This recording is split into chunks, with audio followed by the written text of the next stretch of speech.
Hello, welcome to Ken Studies. CAPF AC जो 2020 आपका है, उसमें डीएएफ आपका फील हो रहा है। आज देखो आपका 22nd हो गया है। अब आपके पास आज मिला करके आज को छोड़ दिया जाए तो 3 डेज आपके पास टाइम है। जिनका भी फील नहीं हुआ है वो लास्ट मोमेंट का वेट नहीं करें, क्योंकि देखो सम टाइम आपने वर्क किया, मेहनत किया, उसके बाद लास्ट मोमेंट पे आप डीएएफ नहीं भर पाते हो, उसके कारण यदि रिजेक्ट हो जाते हो तो ये इससे बड़ा दुख का कोई बात नहीं होगा। देखो कुछ जो एफएक्यू हैं, फ्रीक्वेंटली आस्क्ड क्वेश्चन है, वो उसको मैं डील कर रहा हूँ, उसको मैं बता रहा हूँ। कुछ कैंडिडेट का ये है कि ठीक है, कि जैसे आपके पास जो हॉबी, अचीवमेंट, ये सारे चीज़ों के बारे में आपसे रेगुलर पूछा जाता है और क्वेश्चन भी इससे पूछे जाते हैं और इसके संबंध में। अब बहुत सारे कैंडिडेट को होता है कि हम एक्सीलेंट अचीवमेंट दिखाएँ, ये हमने किया, ये किया। देखो एक चीज़ ध्यान रखना, यूपीएससी में इस एग्जाम में आपके प्रीवियस कितना अचीवमेंट किए हैं ये कोई बहुत मायने नहीं रखता है। उसको किस ढंग से वर्तमान कॉन्टेक्स्ट में एक्सप्लेन कर पा रहे हो ये मायने रखता है। मैं बार-बार आपको बताता हूं, मैं अपने बेस्ट एग्जांपल एक अपने दो अपने फ्रेंड्स का देता हूं। एक से हम लंबे समय तक इंजीनियरिंग कॉलेज में भी हम लोग रूममेट थे, हम लोग साथ में क्वालिफाई किए। मैं पहले उसके बारे में बताता हूं और एक और फ्रेंड जिसके साथ हम सीआरपीएफ में एज ए रूममेट रहे अच्छा खासा टाइम तक। तो हम जो है एक पहले उस फ्रेंड के बारे में बताता हूँ जो हमारे साथ इंजीनियरिंग में था और हम लोग साथ में एक ही साल 2013 में फाइनली सिलेक्शन हुआ था। देखो उसका 10th class first division, 12th class second division, engineering third division. उस तो रजनी राजदान मैम थी, उन्होंने पूछा कि mister Singh what is the secret of this consistent performance. उसने कहा only one thing ma'am, I was not interested in study when I started studying I am in front of you whatsoever. और ऐसा नहीं है कि सिर्फ वही, बहुत सारी चीजें को उसने बेबाकी से जो प्रेजेंट में है, आपने पीछे क्या किया दैट डजंट मैटर। तो आप बहुत सारे ये सोचते हो कि यस हमने 3 बार आईआईटी क्वालिफाई किया और 4 बार हमने कुछ और चीजों को किया, गोल्ड मेडलिस्ट थे, कोई मायने नहीं रखता है। हाँ, ये आपको आज वर्तमान में उसको, ऐसा नहीं है कि मैं उसको क्रिटिसाइज कर रहा हूं कि आपने प्राप्त कर लिया तो वो बहुत अच्छी बात है, खुशी की बात है, लेकिन उससे कोई फ़र्क नहीं पड़ता है। मैं उन कैंडिडेट्स के लिए ये बता रहा हूँ कि जिनको लगता है कि हमारे पास बहुत कुछ लिखने के लिए नहीं है। नहीं, आज आप में मेरिट है, तभी आप इंटरव्यू में जाओगे, ठीक है?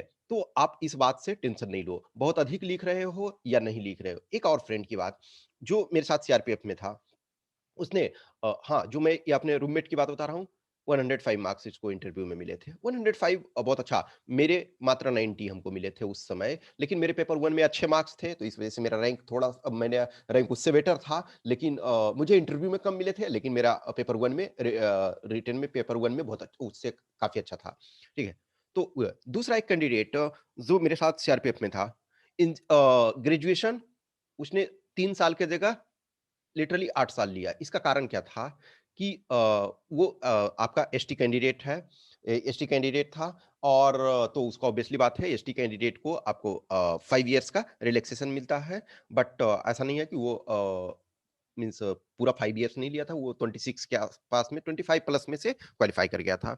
अब देखो क्या हुआ कि वो क्लासेस नहीं जाता था ग्रेजुएशन में, तो टाइम-टाइम करते-करते एक जगह का एक्सपायर हो गया कि उसका फुल जितना टाइम ड्यूरेशन दिया जाता है, उसने ग्रेजुएशन कंप्लीट नहीं किया। फिर उसके बाद उसने कंप्लीट कर लिया दूसरी जगह से फिर से। तो एक तरह से देखा जाए शुरू जब उसने किया और 8 इयर्स उसको ग्रेजुएशन करने में लगे। लेकिन अब देखा जाए उस अनुसार कितनी हास्यास्पद की बात है। तो बट स्टिल कोई इश्यू नहीं, उसने आराम से ये उसके 110 प्लस इंटरव्यू में मिले थे।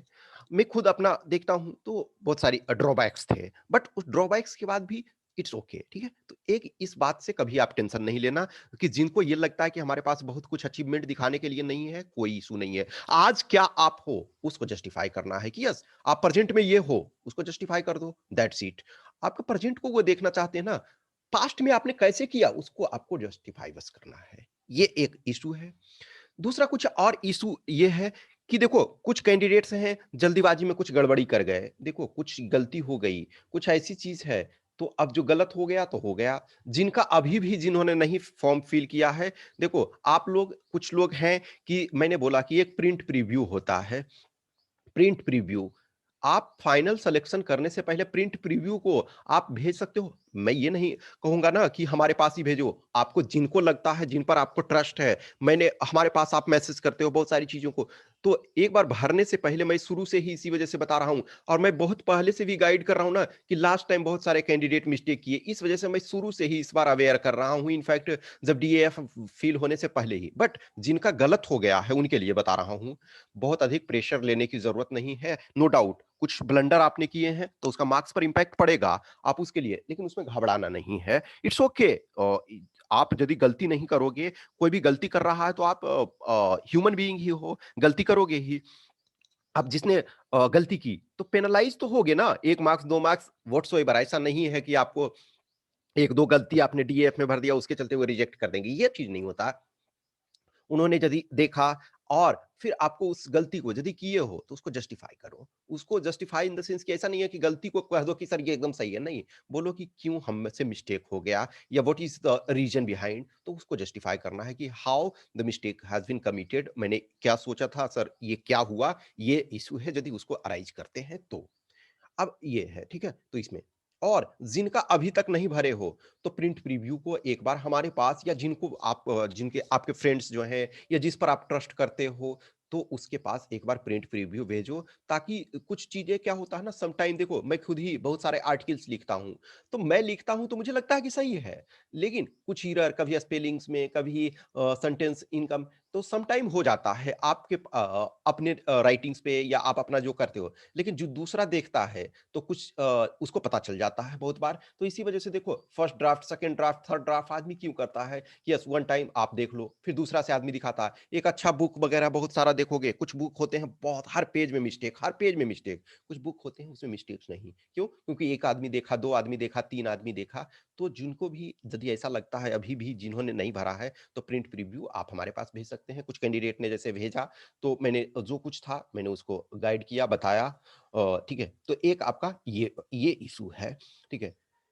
तीसरा आपका और इश्यू कुछ जो फ्रीक्वेंटली आस्क्ड क्वेश्चन्स में से थे कि जो भी है हमारे जो एकेडमिक्स है या गैप है, तो उन सारी चीज़ों के लिए जो भी गैप है, कोई उस चीज़ के लिए इश्यू नहीं रखो। मैं इंटरव्यू में वो सब सारी इंटरव्यू का प्रिपरेशन कराऊँगा, मॉक इंटरव्यू वगैरह में जब मैं आपको फीडबैक दूँगा तो वो सब सारी चीज़ें बताऊँगा।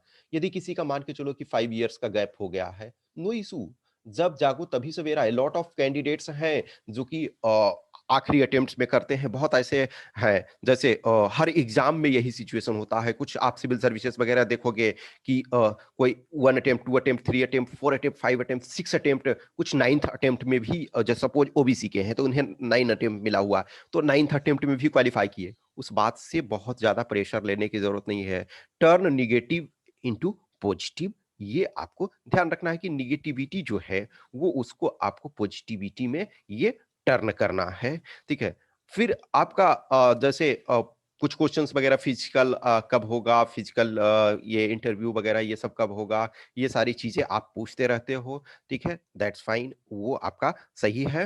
आप ये मानो कि मार्च में किसी भी टाइम में आपका होगा। जो आप सेंटर वगैरह के लिए पूछते हो कि कहाँ मिलेगा, तो ये मानो कि इन एंड अराउंड आपका एग्जामिनेशन सेंटर। अब देखो इंडिया में जैसे लास्ट टाइम शायद 7 या 8 कुछ बना था सेंटर, कि उन जगहों में से कहीं भी आपको पीईटी और मेडिकल वगैरह के लिए दिया जाता है।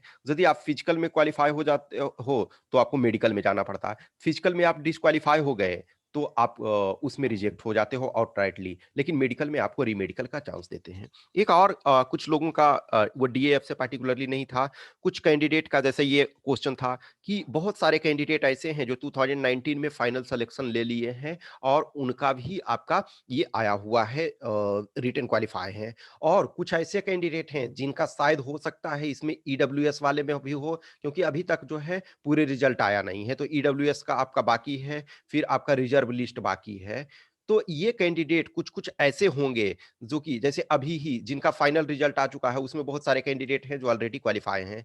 तो देखो आपका जो भी है उसमें से कैंडिडेट बाहर होंगे, वो लोग पार्टिसिपेट नहीं करेंगे। तो जो लोग इस बार रिटेन क्वालीफाई हो, तो वो आप खुश रहो ना कि एट लीस्ट जो बहुत सारे कैंडिडेट हैं वो रिटेन जो ऑलरेडी सिलेक्शन फाइनल है, उन वो भी क्वालीफाई हैं, तो वो तो बाहर होंगे ही। आप इक्वली है फिजिकल वगैरह पे ध्यान दो, मेडिकल वगैरह पे ध्यान दो। मेडिकल वगैरह में तो बहुत सारी चीज़ें आपके बस में नहीं है ना, फिजिकल में मेनली आपको है। फिजिकल वगैरह में जैसे अभी किसी का देख लो, चेस्ट एक्सपेंशन यदि आपका पूरा नहीं हो पा रहा है या कुछ, तो आप प्रैक्टिस करो, आप मेजरमेंट करो, ये सारे वो करते रहो। जहाँ भी हो, लॉन्ग जंप में सबसे बड़ी इश्यू होती है, ठीक है? तो कुछ और फैक्ट होगा, एफएक्यू, तो वो हम आपको डिस्कस करेंगे। इसमें कुछ है, जो भी आपको क्वेश्चंस क्यूरी रहता है, मैसेज करें प्लीज़। जो भी है कॉल करने की बजाय आप मैसेज करें, ज़्यादा सही है। क्योंकि मुझे भी, मैंने ऑलरेडी बोलता हूँ ना कि मुझे भी वीडियो बनाने होते हैं और बहुत सारी चीज़ों को देखने पड़ते हैं, तो आप मैसेज करो, जो भी इश्यू होगा मैं आपको बताऊँगा, ठीक है? और मैंने ऑलरेडी बोला कि जो बैच के लिए, ठीक है? तो बैच के लिए आपको ऑलरेडी बताया कि मैं जी जैसे ही डीएएफ आपका फिलिंग का कंप्लीट हो जाता है, डीएएफ आपका 25th तक है, उसके बाद जो है डीएएफ कंप्लीट होता है, उसके बाद हम रेगुलर रूप से उसको क्लासेस ये देना स्टार्ट कर देंगे। तो आप मोस्ट वेलकम हैं, आप पे करके आप एडमिशन ले लो। जिनको ये लगता है कुछ कैंडिडेट को कि ठीक है हमारा क्या होगा, नहीं होगा, अभी हो सकता है फिजिकल में, तो आप कुछ मिनिमम अमाउंट डिपॉजिट करके आप उसको ज्वाइन कर लो, ठीक है? तो आप ये कर सकते हो। Okay, thank you.